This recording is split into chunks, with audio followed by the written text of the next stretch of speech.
Prime Minister Mark Carney's planned public service cuts are raising new questions over how jobs and services are going to be affected across the country. They're worried about how they're going to pay for their grocery bills. They're worried about how they're going to afford tuition. They're worried if they don't have a doctor. And this budget doesn't do anything for them. A home. In other words, the industrial carbon tax is a housing tax. With Liberals already having doubled housing costs, will the Prime Minister axe the industrial carbon tax so Canadians can afford a home? Canada is fuming. Carney just axed the luxury tax and somehow managed to slash jobs in the process.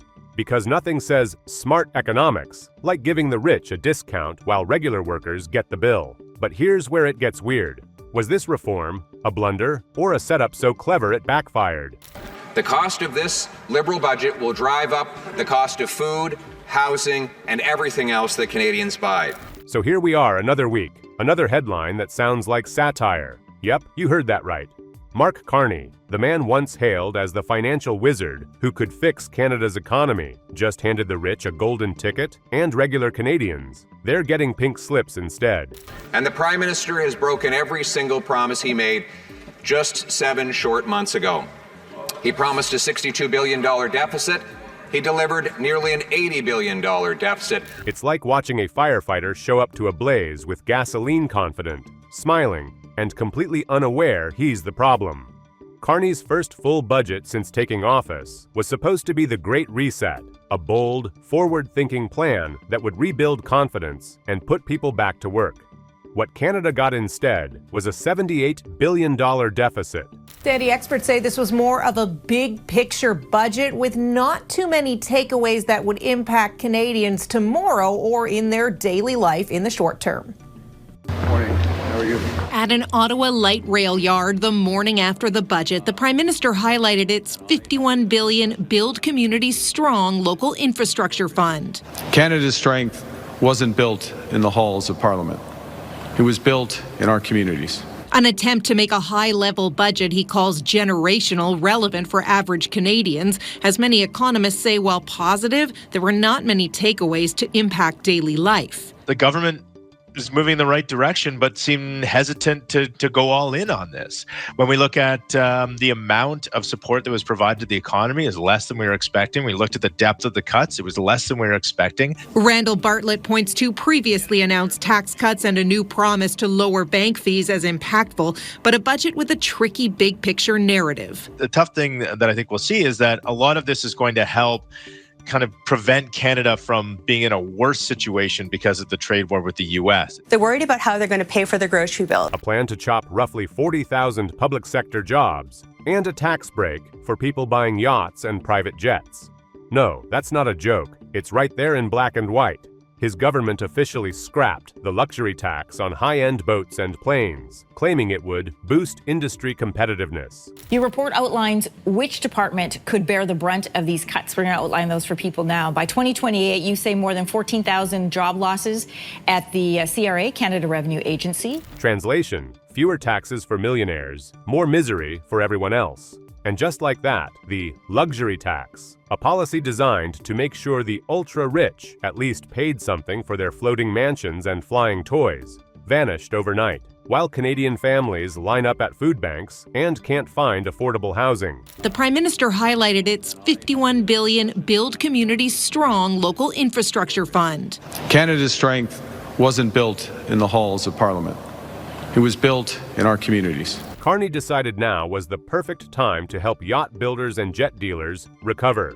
It's like taking from the grocery clerks to save the caviar suppliers. Public reaction was instant and brutal. City News reported that social media lit up with outrage the moment the budget dropped. One user wrote, "I can't afford a house, but sure, let's save the yachts." All federal ministers are being asked to find billions of dollars in savings within their departments and agencies. By August, they need to be ready to present their plans to reduce operational spending by 7.5%, ahead of Prime Minister Mark Carney's first budget this fall. I'm very concerned Today, unions that represent hundreds of thousands of public service workers were briefed by the government on what the spending review means for jobs. It definitely feels like the public service workers are going to be bearing the brunt of this. It doesn't have to be a cuts to services and jobs. It could be doing the work smarter. Some federal workers say the Liberals should trim management ranks, sell off real estate, and end the use of consultants to reduce costs. One union called Carney's proposal arbitrary austerity measures that are disconnected from the question of who is going to deliver on his promises to Canadians. The government says the intent is not to slash programs or services to fund Canada's new pledge. Another said, Carney's giving the 1% more champagne while the rest of us drown. The optics? A disaster. But the reality? Even worse. Because this wasn't just about one tax, it was about what that decision symbolizes. A government that's forgotten who it works for. They may be absolutely necessary, but they are not urgent. And Canadians tend to think, worry, and vote on the basis of urgency. And then came the jobs. Oh, the jobs. The same week, Carney slashed taxes for luxury buyers. His budget outlined plans to cut tens of thousands of public sector positions. The federal workforce, already stretched thin after years of pandemic-era overwork, is now facing one of the largest reductions in modern history. And the essence of this is to spend less and invest more. But Carney's team tried to spin it. They called it streamlining operations and improving efficiency. You know what that means, corporate talk for you're fired. And it's not just Ottawa bureaucrats. Those job losses ripple outward. When government workers lose their income, local economies shrink, cafes close, small shops struggle, rent goes unpaid. That means reining in government spending so that Canada can invest more as a country. Austerity trickles down, and it never trickles up. And speaking of austerity, Carney is branding it as smart spending. His government's budget document actually used the phrase austerity and investment. The big bet that Mark Carney's making in this budget is on the patience of Canadians. How exactly do you mix those two? That's like saying, starve and grow stronger. The contradiction is stunning. You can't cut tens of thousands of jobs, strip services, and somehow promise economic growth at the same time, unless your growth plan is to grow the wealth of those who already have it. Meanwhile, let's look at what else he quietly tucked into this so-called growth budget. The government canceled a planned capital gains tax hike. That's another win for the top earners, the people whose income mostly comes from investments, not wages. Essentially, if you make money off your money, you're safe. So a new report from the Canadian Centre for Policy Alternatives estimates that by 2028, up to 67,000 public service jobs could be lost over the next 3 years. So for more this morning. If you make money by working a job, you're the one being sacrificed to balance the books. It's like Canada's economy is being redesigned to serve Bay Street, not Main Street. And yet Carney's PR machine keeps calling this a budget for affordability. They point to a small 1% drop in the lowest federal income tax bracket from 15 to 14% by 2026. Sounds generous? Let's do the math. For the average worker, that's maybe $200 or $300 a year. Meanwhile, someone buying a $6 million private jet just saved hundreds of thousands in luxury taxes. So yes, everyone got relief, just not the same kind. More than 4,000 at Employment and Social Development and 4,000 at Citizenship and Immigration. Why would those agencies be most affected? This entire show feels less like an economic plan and more like a stage play. And the audience, ordinary Canadians, are the ones paying for the tickets. The script reads like a parody: massive deficit, historic layoffs, and billionaire breaks starring Mark Carney, the man who promised stability. He talks about efficiency, but the only thing he's streamlined is the flow of wealth upward. And it's not like Canada's doing great to begin with. Inflation still bites. Housing prices are sky high. Food costs keep rising.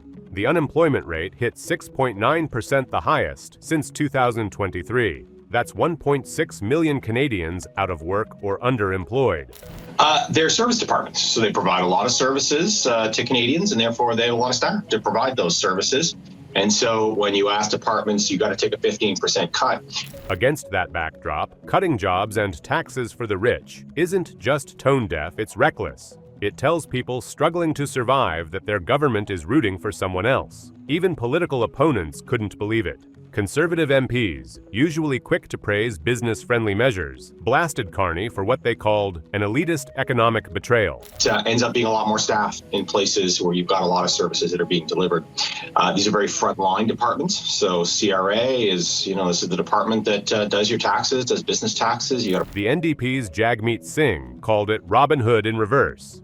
And ordinary Canadians, they're tired. They've seen this movie before. Every government that talks about responsibility and efficiency ends up making life harder for the same people every single time. ESDC, which is second on the list, they manage the Canada Pension Plan as well as employment insurance. So if you have an employment insurance claim that didn't go well, you're not getting your pension plan payments. And here's the part that really burns.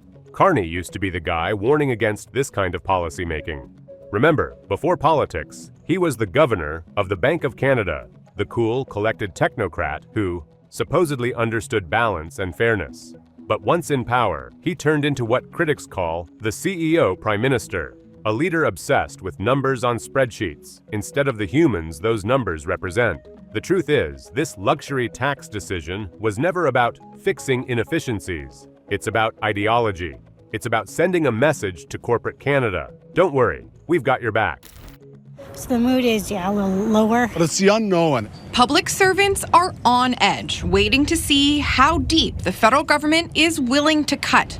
Carney's betting that by keeping the rich happy, the economy will somehow trickle down again, a myth debunked more times than anyone can count. And yet, here we are, repeating history with the same disastrous results.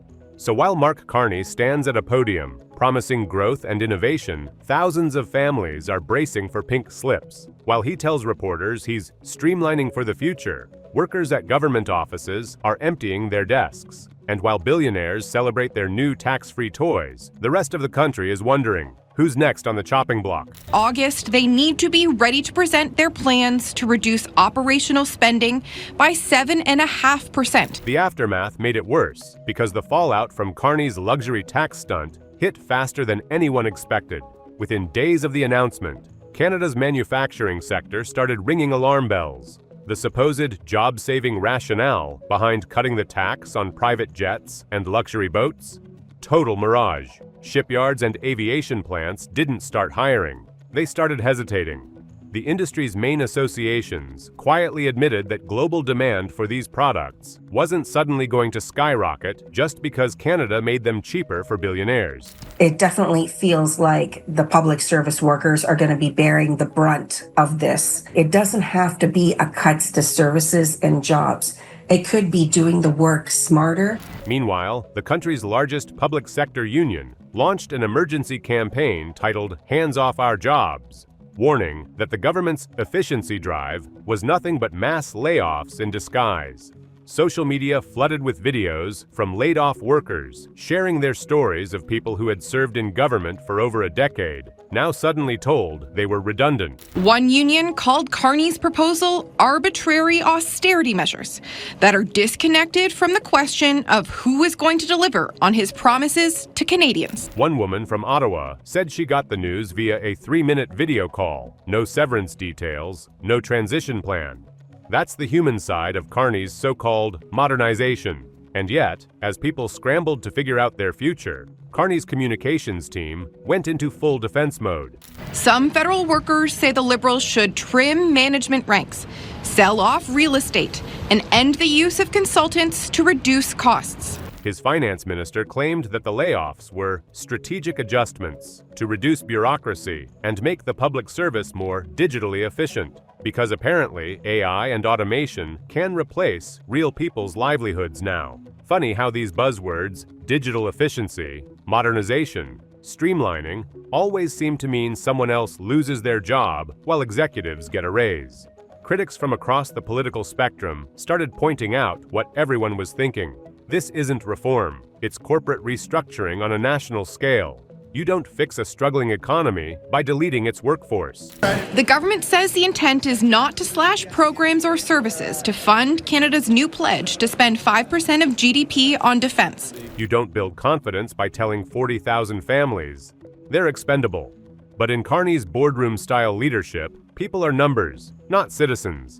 He treats the country like a failing corporation, trimming the non-essential staff to impress investors, while pretending that austerity somehow counts as innovation. Whether Carney can keep that promise while also holding on to his commitment to keep the deficit in check. Something's got to be done. The irony, Carney keeps lecturing Canadians about shared prosperity in his speeches, but there's nothing shared about it. The average family is juggling credit card debt, rent, food costs, and now fears over layoffs, while the ultra-wealthy are quite literally sailing tax-free. It's like living in two different countries stitched under one flag. Done to square that circle. One where success buys freedom from accountability, and another where failure is rebranded as fiscal responsibility.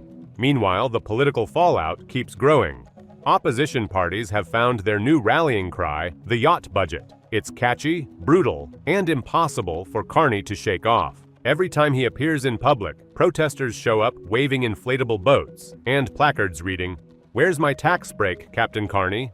Late-night talk shows mock him endlessly, with one comedian joking, "Finally, a budget that puts the wind back in the sails of billionaires." Even traditionally, centrist media outlets are starting to question. And so you can see when it comes to putting our money where our mouth is, the top priorities for younger people are typically getting less.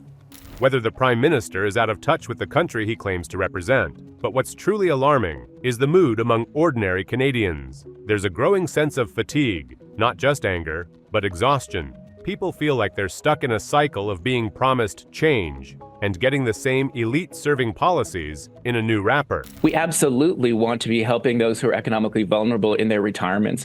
But one thing that frustrates me about old age security, and I think it'll frustrate some of your younger listeners as well. Many voted for Carney believing his background in global finance would make him pragmatic, fair, and economically savvy. Instead, they got a technocrat governing like a hedge fund manager. His solutions look good on spreadsheets, but fall apart in real life. He speaks in numbers, and that's becoming painfully clear. And on behalf of all the Canadians who can no longer afford to eat, heat, or house themselves because of Liberal inflation, we Conservatives cannot support this costly Liberal budget. What's also being quietly ignored is the cultural signal this sends. When leaders start rewarding luxury while punishing labor, people stop believing in the system. It erodes faith in institutions, fuels populism, and deepens social divides. I think in the shuffle and being able to articulate what this was about, very hard for Canadians at this moment. Well, Carney might not see it yet, but his fiscally responsible image is crumbling under the weight of real-world consequences. You can't sell austerity as innovation forever, not when Canadians are losing their jobs, while billionaires celebrate tax-free weekends at the marina. And just as the outrage builds, insiders whisper that this might only be the beginning. More cuts could be on the way. But I think its biggest challenge is overwhelmingly people thought the deficit number way too high, that's a problem, and then the details got lost. The government calls it a phased workforce optimization plan. Everyone else calls it what it is, the slow dismantling of public service under the disguise of reform. If this is the new Canada Carney, envisions one where yachts sail tax-free while nurses, teachers, and clerks face pink slips, then it's a future built on imbalance, not progress.